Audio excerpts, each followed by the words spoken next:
The moment they saw her, the crowds began to cheer. Prince Charles had been here before, but this was her first visit, much publicized in advance, and bringing 5,000 people to Andrews Air Force Base to see her. America greeting her with a welcoming hug. Prince Charles said, "Don't worry, she's coming down the line." Among the crowds was one special fan, 16-year-old Jonathan Lawler, blind and dying of a brain tumor and about to achieve his greatest ambition, his gift, a record he'd made himself.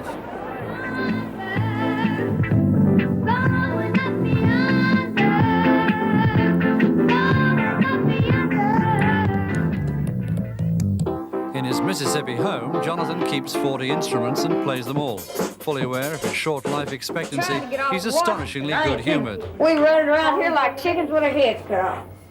Nobody I would rather meet than her. So I said this would probably be my only chance, and I'm going to do it. I'm going to go for it. A short flight, and they were there. I'm in Washington, D.C. So they held hands. I stayed there holding her hand the whole time she was there. And I figured I just had to let her go, you know, she had to go on or I wouldn't. I'm still in orbit. She went on. The blind boy left with his own picture of a beautiful princess firmly fixed in his mind. In the car park, an English picnic for American fans delighted to be here. But what did they think of the prince? Distinguished. But we're more used to him. She's new on the scene. She's a new kid on the block. But it's not every new kid on the block who has the president's personal helicopter waiting to whisk her into town for her first date. Washington looked up, and yes, there she was, flying overhead on the way to the most important address in town. At the White House, 200 pressmen waited impatiently.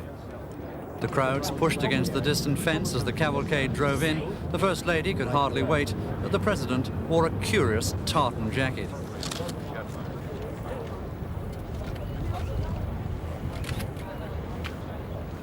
The Reagans are known to be very fond of the couple. Inside, it was to be morning coffee and biscuits in the English fashion. When those dreadful British burnt down the White House in 1814, the President moved here. And in that year, in this room, on that desk, King George's peace treaty was signed by President James Madison. The Treaty of Ghent is still the current peace treaty between England and the USA.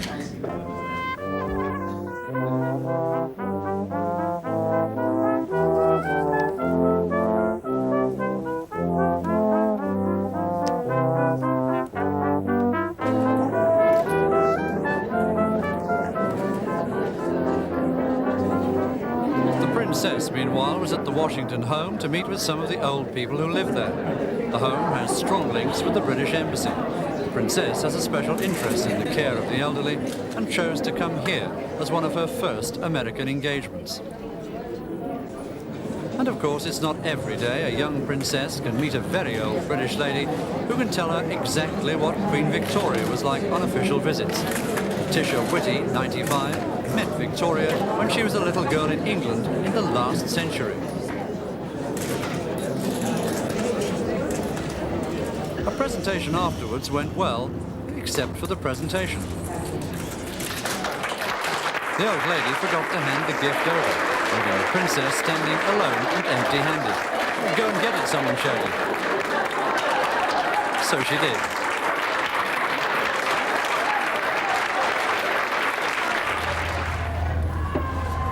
Back at the White House that night, all was ready for a formal dinner. President and First Lady rehearsing their moves inside the doorway. After the informality of morning coffee, this was a gala dinner as only the White House can provide. Immaculate Marine Guards on parade, the first couple standing outside on a cold night, eagerly greeting their British guests.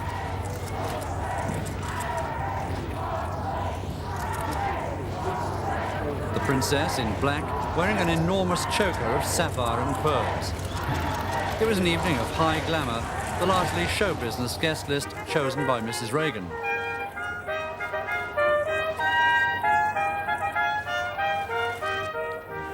The First Lady of Jeans, Gloria Vanderbilt. a First Lady of Cosmetics, Estee Lauder, British artist David Hockney, from Hollywood, Tom Selleck of Magnum PI, and a trio of potential dancing partners for the princess, like ballet star Mikhail Baryshnikov.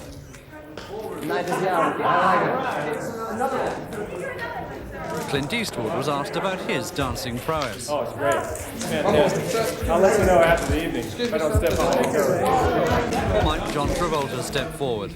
She'd like me to. Did you know she did. One of the most marvelous things about coming to the United States is that you have this extraordinary gift for making people feel welcome, regain our Mrs. Reagan was delighted, strength. but her And guests all were that's now happened is rather we're suffering tired. terribly from jet lag. And I've yet to discover a foolproof method for actually getting one over the problems of this particular affliction. Tired or not, they danced the night away.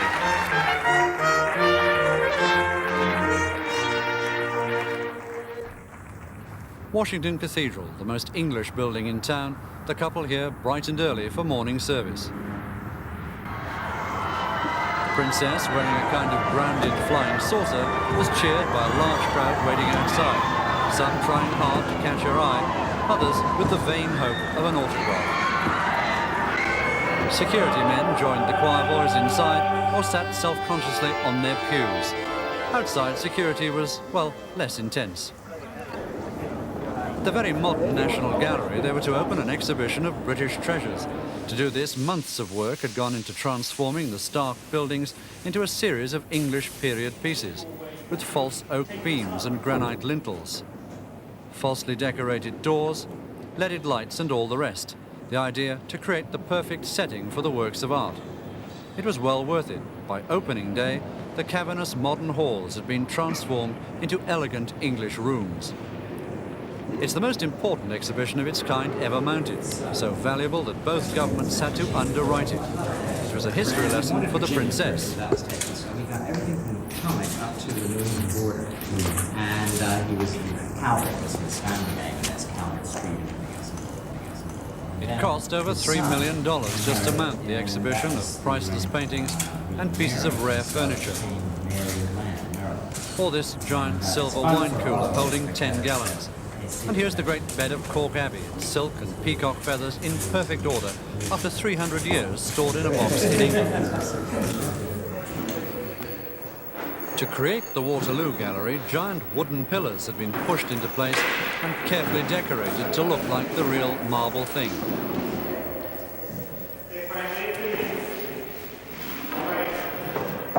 It was uncanny. When they'd finished and put in a false ceiling and other decorations, it looked real. The prince admired Canova's Three Graces, a buxom trio in white marble loaned by the Marquis of Tavistock from Woburn Abbey.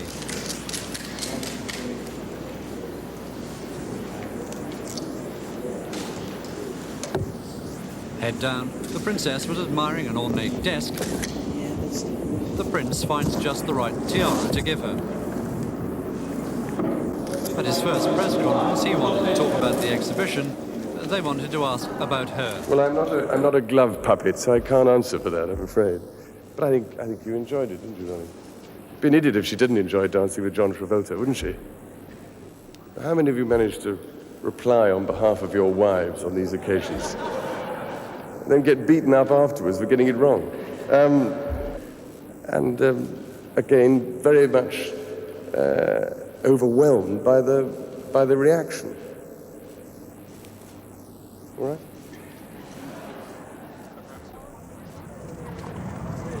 Outside, the saucer was definitely in trouble from a Washington autumn breeze.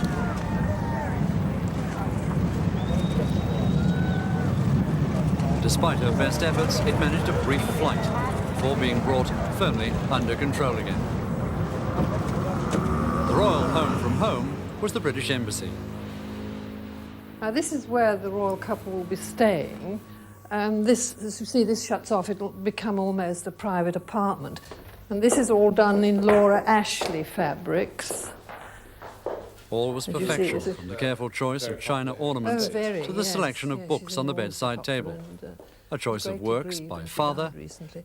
or Jilly Cooper. Oh yes, this picture of On the wall in the Montgomery study, during the war. General Montgomery, And painted it by was found President in London Eisenhower, by an avid Lord Sunday painter, it Vandenberg, who was seems. the ambassador. And we're going to use the Minton and Wedgwood sets for the dinner. This is the Minton, which was designed, I think, for the coronation. It's very dramatic with the black coat of arms up there. And in here we have the silver vault. And you see the rest as all. That's a beautiful bowl. That will be in front of the Queen's portrait in the hall with flowers in it. So often silver gets put in the vault and you can't use it, but we really do use this the whole time. It's a wonder it hasn't been polished away. If there's anything left, they're always polishing it. The silver sparkled, the china was gleaming. The specially ordered pink roses were all in place, the chandeliers were alight. The table was laid, and it was time for the hosts to greet their guests at the British Embassy dinner. Prince and Princess came to the door to personally welcome the Vice President and Mrs. Bush. After the glamour of the White House dinner, political Washington had come to call.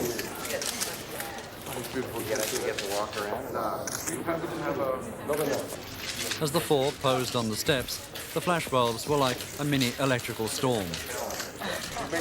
Outside, the limousines, those 20th century gentlemen's carriages, were backed into the road.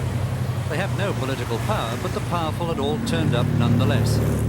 Secretary of State Schultz and his wife, only too happy to join a long queue stretching up the stairs to dinner. Defense Secretary Weinberg, Security Advisor McFarlane, presidential hopefuls like Senator Bob Dole and his wife Elizabeth, and Senator Gary Hart. Thank you. And even at dinner, the Prince was still talking about the impact his wife was having on Washington. To do business with the Soviet. When we were in the National Gallery this morning, a gentleman of the press asked me, I thought rather tactlessly really, why there was a bigger crowd outside the cathedral today than there was the last time I came here on my own. Well, the answer, of course, is that they all turned up to see my new clothes. And all the shoes and the shirts and the ties and things that my wife is credited with having equipped me over the last 4 years. From that point of view, my former self was a mere shadow of what you see now. The Suburban Mall is the symbol of America's love affair with shopping. At this one in Virginia, 6,000 turned out to see the Prince and Princess tour a store and view a display of British goods. Pennies had bought $50 million worth for their 1,300 stores and were glad of the publicity as the security men walked the royal rolls towards the door. When they saw her, the crowds went wild. And there was executives stepping forward to greet her. The distant cheering rewarded with another wave. The first customer wouldn't be buying anything, but the staff were still beside themselves with excitement. The Princess spent a lot of time at the jewellery counters and talked a lot about fashion. When she expressed a preference for double-breasted suits for women, the store directors frantically took notes. As one said later, if she likes it, people will buy it. I'm tight on her. You want to go wide? No. Outside, the couple insisted on meeting at least some of the people who'd stood for hours waiting to see her. They pressed on, surrounded by worried security men.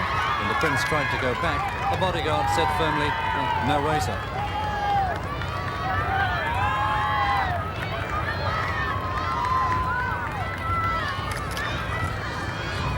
But some were luckier than others. By royal command, a giant security man took a rose proffered by a weeping woman in the crowd. He marched over and handed it to another security man inside the royal car. And was the lady overwhelmed?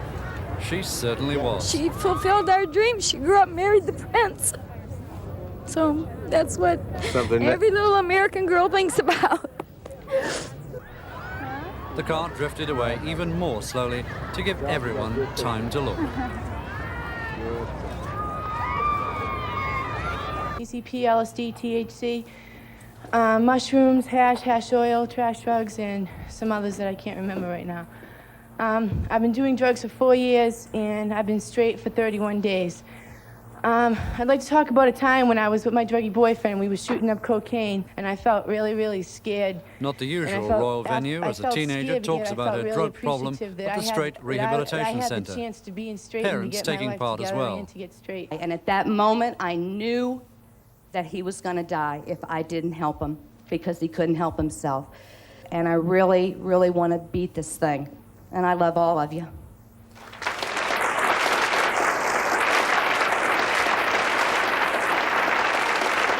Her son eventually came forward to hug her, the first step on the road to recovery. I'm hurt. I'm scared. I've got more love now than I've ever had for you, Mom, and Tam. I'm not giving up, and I'll hang in there. I love you, Michelle. But if you just hang in there with them, I know they'll make it. I know they will. And I know that we'll beat this. We have to.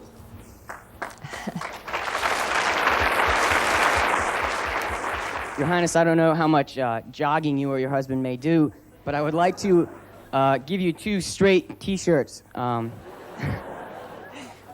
We had them at our marathon just recently, which was a fundraiser for the program, and I'd like to present them to you as a gift also. Miss Reagan, we have 2 for you and your husband also. Once criticized for her lack of community involvement, Mrs. Reagan is now winning much praise for her anti-drug campaigning. She has successfully involved other First Ladies and personalities, this, her latest ally, receiving a fond farewell at the end of the visit.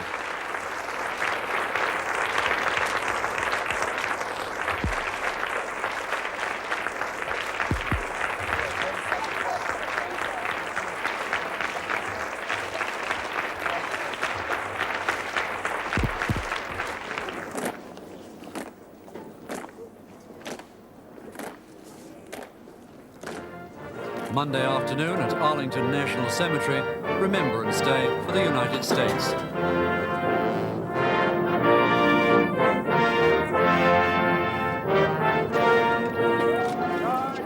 Buried here are presidents and politicians, heroes of war and terrorist attack, and hundreds of ordinary soldiers. Prince Charles, in naval uniform, came to honor the dead of both countries by placing a wreath at the memorial. At his speech in the White House, the Prince had taken war and peace as a theme.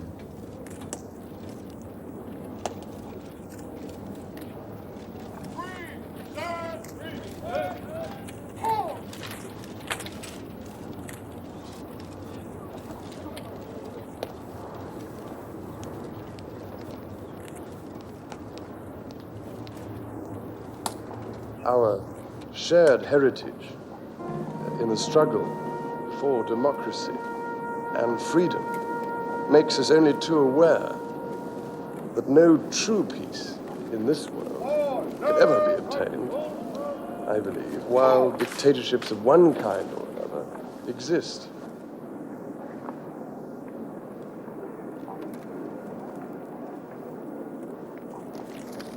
Here again, large crowds had turned out to surround the cemetery to watch the Prince and Princess go by. The Princess escorted by the British Ambassador, Sir Oliver Wright, the couple pausing a moment to look back at the tomb. The Prince and Princess came south for a friendly polo match and a charity dinner. At Palm Beach Airport, the temperature was in the 80s, so it was a tropical look for the royals. As ever, a little flower girl was ready to put her weeks of training into practice. All went perfectly, but the little girl was so overwhelmed that she remained rooted to the spot long after they'd gone. For the walkabout among invited guests, the strictest of security. On the roof, a man with a radio and a machine gun stood guard.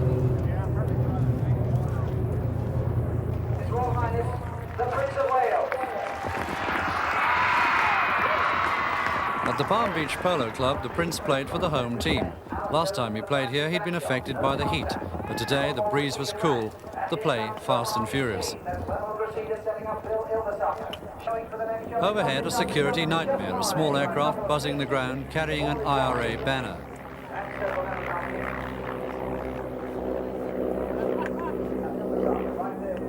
Then later, a personal message. No, she didn't call. The prince, busy below, had time to notice neither message. At half-time, they called out the crowd to stamp down the divots.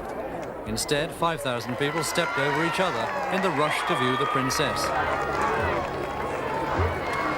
The security men just gave up. Their screams brought a distant wave. Minnie Mouse waving back. The prince's team won by a single goal. He got a china horse and a kiss from his wife. The princess squeezing in between the players for a team photograph.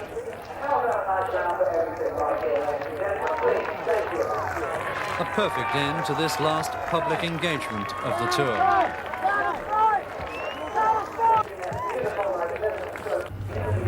A posse of Miami policemen leading the party to a charity dinner in aid of United World Colleges, one of his favorite causes. The princess stunning in a shimmering dress of red. As people yelled complimentary remarks from across the drive, the prince managed to look graciously pleased. And there was Zsa Zsa Gabor, remarkable at 66. Joan Collins making her own regal entrance, complete with her brand new husband. Bob Hope provided the cabaret, Mrs. Hope in the audience. People had paid $5,000 a ticket to be here, $50,000 for a top table reception.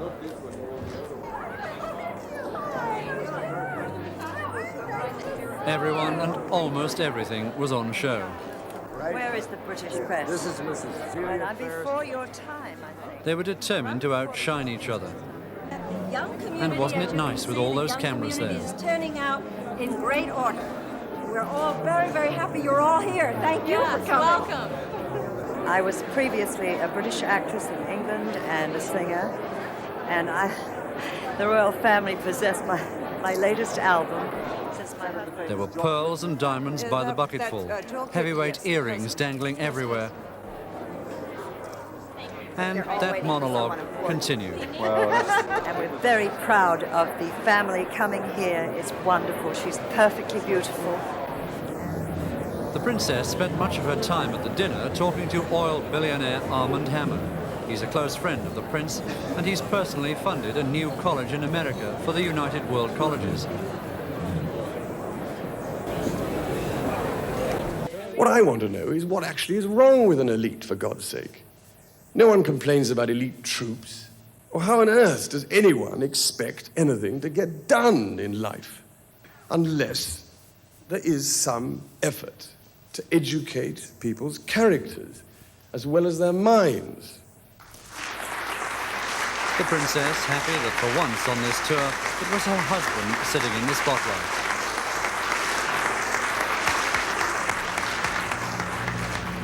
The Union Jack flew atop the Breakers Hotel. The British had conquered Palm Beach. Tours in the next morning at Palm Beach Airport. Few visitors to the USA have seen so much in just 4 days. So many thank yous to give, so many memories of the people they'd met, and the enthusiastic welcome from the peoples of Washington and Florida. This long tour, which had started in Australia, was almost over. British royalty, with Americans reluctant to let them leave.